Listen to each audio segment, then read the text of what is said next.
Social মিডিয়াতে প্রতিনিয়ত কত কিছুই না ভাইরাল হচ্ছে, আর সেগুলো নিয়ে আমাদের মাতামাতির কমতি নেই। কিন্তু কখনো কি মনে প্রশ্ন জাগে, এগুলো আদৌ সত্য কিনা?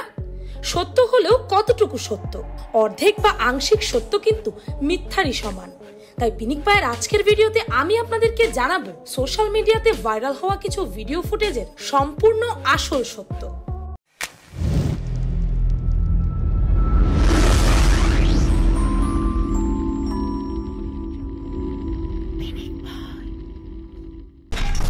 নাম্বার 1, ইদানিং একটি ভিডিও সোশ্যাল মিডিয়াতে খুব ভাইরাল হয়, যেখানে দেখা যাচ্ছে পার্কে একজন 80 বছরের বৃদ্ধ তার নাতনির বয়সী একটি মেয়েকে কোলে নিয়ে ওপেনলি রোম্যান্স করছে।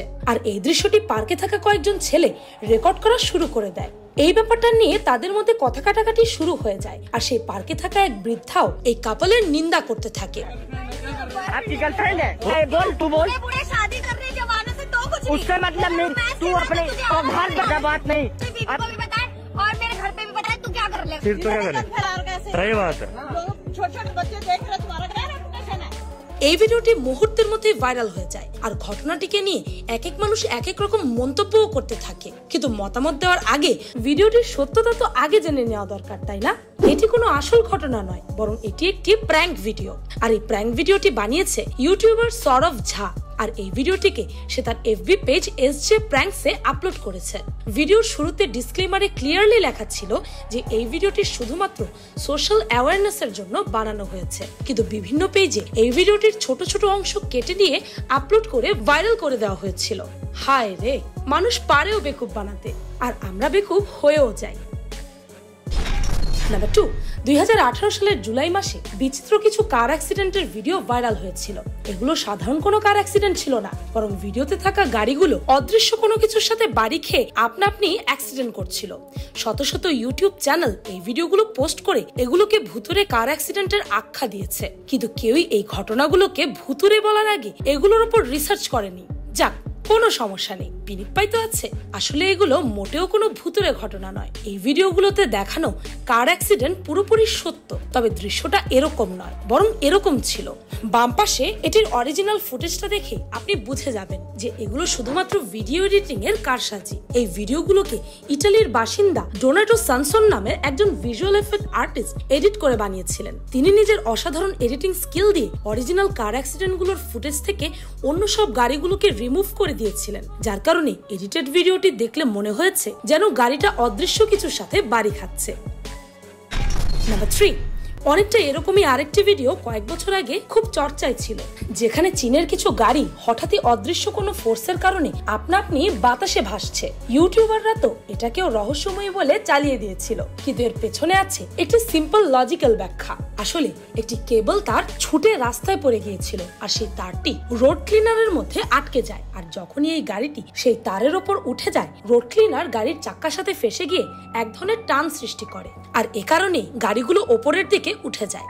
সৌভাগ্যবশত এই দুর্ঘটনায় কেউ আহত হয়নি।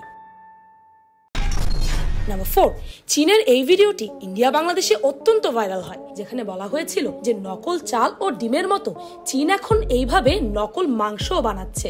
মানুষও এই ঘটনার সত্যতা যাচাই না করে এই ভিডিওটিকে প্রচুর পরিমাণে শেয়ার করেছে। কিন্তু আপনাদের জানা দরকার যে এই ভিডিওতে নকল মাংস নয়, বরং সিলিকন রাবার তৈরি করা হচ্ছে। নাম্বার 5, এইবার দেখে নিন এই ভিডিওটিকে, যেটি কিনা পুরো পৃথিবী জুড়ে ভাইরাল হয়েছিল। এই ভিডিওটিতে এক ছেলে কোনো রকম সাপোর্ট ছাড়া, এমনকি হাতের সাহায্য ছাড়াই উঁচু একটি নারকেল গাছে উঠে পড়ছে। এই ভিডিওটি যেই দেখেছে টাসকি খেয়ে গেছে, কিন্তু কেউ একবারও ভাবেনি যে এই ফুটেজটি আসল নাকি নকল। তবে আজ পিনিক পাই আপনাদেরকে জানাবে এর পেছনের রহস্য। আসলে এই ভিডিওটি লম্বা নয়, বরং এরকম। আর এই ছেলেটি কেটে ফেলা একটি নারকেল গাছের ওপর হাঁটছিল, আর এই ভিডিওটিকে শুট করার পরে এটিকে এইভাবে উল্টে দেওয়া হয়, যার কারণে দেখে মনে হচ্ছে যেন এই ছেলেটি শটান দাঁড়িয়ে থাকা গাছের ওপর কোনো রকম সাহায্য ছাড়াই উঠে পড়ছে। পাশে থাকা এই সোজা গাছটাকে দেখলেই আপনি বুঝে যাবেন আসল ঘটনা। নাম্বার 6, ওহো, এই ছবিটার কথা আর কি বলবো। কত ইউটিউব চ্যানেল যে এই ছবিটাকে নিয়ে কত কথা বলেছে তার কোনো অন্ত নেই। অনেকে তো দাবি করেছে যে এটি টাইম ট্রাভেলের প্রমাণ, কেননা এই মূর্তিটি একটি আধুনিক অ্যাস্ট্রোনটের। তাহলে এটি কিভাবে 1600 শতাব্দীতে তৈরি চার্চের দেয়ালে লাগানো হলো? নিশ্চয়ই কেউ টাইম ট্রাভেল করে অতীতে গিয়ে অ্যাস্ট্রোনটদের ধারণা দিয়ে এসেছিল। কিন্তু এমনটা মোটেও সত্য নয়। আপনাদেরকে জানিয়ে রাখি, এই মূর্তিটি স্পেনের সালামেঙ্কা ক্যাথেড্রাল নামক একটি চার্চের দেয়ালে লাগানো আছে, আর সেই চার্চটি প্রায় 500 বছর পুরনো। তবে জেনে রাখুন, এই মূর্তিটিকে 500 বছর আগে বানানো হয়নি, বরং 1952 সালে যখন এই চার্চটিকে রিপেয়ার করা হচ্ছিল তখন এই মূর্তিটিকে সেখানে লাগানো হয়েছিল।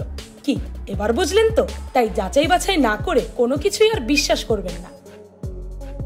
নাম্বার 7, 2021 সালের এপ্রিল মাসে ইন্টারনেটে একটি ভিডিও ফুটেজ ভাইরাল হয়ে যায়, যেখানে দেখা গেছে যে একজন পুলিশ অফিসার আর এক কাপলের মধ্যে কথা কাটাকাটি হয়, আর পুলিশ সেই ছেলেটিকে শুট করে দেয়। এটা দেখে মেয়েটি চিৎকার করা শুরু করে দেয়, আর তখন সেই পুলিশ অফিসার মেয়েটিকেও গুলি করে দেয়।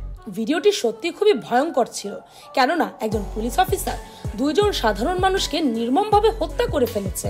এই ফুটেজটি দেখে মানুষ প্রচন্ড রাগ প্রকাশ করেছে পুলিশদের উপর। কিন্তু আপনাদেরকে বলে রাখি যে এই ভিডিওটি আসলে ইন্ডিয়ার হরিয়ানার কার্নালে রেকর্ড করা হয়েছিল, আর এটি ছিল একটি ওয়েব সিরিজের শুটিং সিন, আর কিছুই না। আর এই কথাটি ইউপি পুলিশ কর্মকর্তা এএসপি রাহুল শ্রীবাস্তব নিজেই টুইট করে জানিয়েছেন। নাম্বার 8, 2019 সালের জুন মাসে সোশ্যাল মিডিয়াতে একটি ভিডিও খুব ভাইরাল হয়েছিল। সেই ভিডিওটিতে দেখা যাচ্ছে একটি গলদা চিংড়ি খাতা কলমের নাম্বার লিখছে, তাও আবার একেবারে সঠিক অর্ডারে। তবে জেনে রাখুন, এই ভিডিওটি একেবারে ভুয়া, কেননা ভিডিওতে শুধু কলমের সামনের অংশটুকুই দেখা যাচ্ছে। নিঃসন্দেহে কলমের পেছন দিকটা অন্য কোনো মানুষ ধরে আছে, আর সেই এই নাম্বারগুলো লিখে যাচ্ছে। কিন্তু এরপরে আরেকটি ভিডিও ভাইরাল হয়, আর সেখানে পুরো পেন্সিলটাই দেখা যাচ্ছে। আর এবার মানুষের মনে কোনো সন্দেহই ছিল না, সবাই নিশ্চিত হয়ে যায় যে আসলে এই চিংড়ি পেন্সিল দিয়ে নাম্বার লিখছে। তবে আপনাদেরকে বলে রাখি, এই ভিডিওটি আসল নয়, বরং এটি একটি চাইনিজ অ্যাপ ফান পুশের কারসাজি। সেই অ্যাপের একটি অ্যানিমেশন, এটি আর কিছুই না। নাম্বার 9, 2013 সালের জানুয়ারিতে চীনের একটি নামি দামি টুরিস্ট এরিয়ার পার্কিং লটে রাত 2টার সময় একটি গাড়ি আসে, আর ব্যারিয়ারের কাছে এসে থেমে যায়। কিন্তু যখন পার্কিং এর কর্মচারী টাকা নেওয়ার জন্য হাত বের করে, তখন সে দেখে যে ড্রাইভিং সিটে তো কেউ নেই, আর স্টিয়ারিং নিজে নিজেই ঘুরছে। এমন দৃশ্য দেখে সেই লোকটি অত্যন্ত ঘাবড়ে যায়, তবুও যাচাই করার জন্য বেরিয়ে আসে। আর ঠিক তখনই গাড়ির ওপরে সাদা কাপড় পরা লম্বা চুলের এক মেয়েকে দেখা যায়, আর এটা দেখে বেচারা পার্কিং বয় মারাত্মক ভয় পেয়ে যায়, আর সেখান থেকে দৌড় দেয়। ব্যাস, এই পর্যন্তই আপনারা দেখেছেন। কিন্তু পিনিক পাই আপনাদেরকে দেখাবে এর পরের দৃশ্য, আর জানাবে আসল সত্য। এই দেখুন, যেই না পার্কিং বয় ভয়ের চোটে দৌড়ে পালায়, তখন ভূত সাজা সেই মেয়েটি নেমে আসে, আর ব্যারিয়ারটি সরিয়ে গাড়ি ভেতরে নিয়ে যায়। চাইনিজ ওয়েবসাইট সিনা উইবো এবং সাংহাই মর্নিং পোস্টের মতে সেই পার্কিং লটের চার্জ অনেক বেশি ছিল। 1 ঘন্টায় 5 ইউয়ান, আর 1 রাতের জন্য তারা নেয় 120 ইউয়ান। আর এত টাকা যেন দিতে না হয়, তাই এই মেয়েটি নিজের রিমোট কন্ট্রোল সেলফ ড্রাইভিং গাড়ির সাহায্যে ভুতুরে এই কাণ্ডটি সাজিয়েছে। নাম্বার 10, 2015 সালে ভাইরাল হওয়া এই ভিডিওটিকে দেখুন একবার, যেটির ছবি আজও থাম্বনেল হিসেবে ব্যবহার করে ইউটিউবাররা। এই ভিডিও ক্লিপটি আপলোড করে অনেকেই দাবি করেছে যে ব্রাজিলের অ্যামাজন রেইন ফরেস্টে পৃথিবীর সবচেয়ে বড় অ্যানাকন্ডার এই দৃশ্যটি হেলিকপ্টার দিয়ে রেকর্ড করা হয়, কিন্তু বাস্তবে এমন কিছুই ঘটেনি। এই ভিডিওটিও পুরোপুরি ফেক। আসলে এটি কোনো ভিডিওই না। আপনারা একটু খেয়াল করলেই বুঝতে পারবেন যে এখানে শুধু ফ্রেমটা নড়ছে, ভিডিওর ভেতরে থাকা অন্য কিছুই নড়াচড়া করছে না। এমনকি পানিতে থাকা নৌকাটিও ফ্রিজ হয়ে আছে। এটা শুধুমাত্র ফটো এডিটিং এর কারসাজি। এখানে একটি নর্মাল সাপকে বড় করে এই দৃশ্যের মধ্যে লাগানো হয়েছে, আর পুরো ছবিটাকে মোশন দিয়ে এমন ভাবে এডিট করানো হয়েছে যেন এটি কোনো হেলিকপ্টার থেকে রেকর্ড করা দৃশ্য। এই সাপের ভিডিও বা ছবিগুলো ফেক করার ঘটনা এটাই প্রথম না, এর আগেও অনেকেই এমনটা করেছে। কি ভেলকি লাগলো? মানুষ আজকাল একে অন্যকে ঠকানোর জন্য কত কিছুই না করে। আফসোস।